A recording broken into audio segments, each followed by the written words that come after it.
Welcome. In front of me is ACER Swift Go, and in this video I will show you how to check the graphics card on this laptop.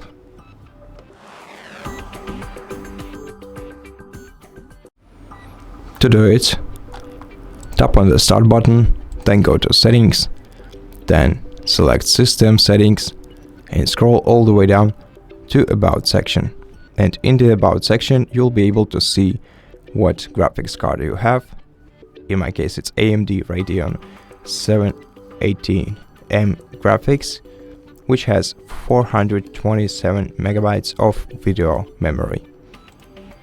And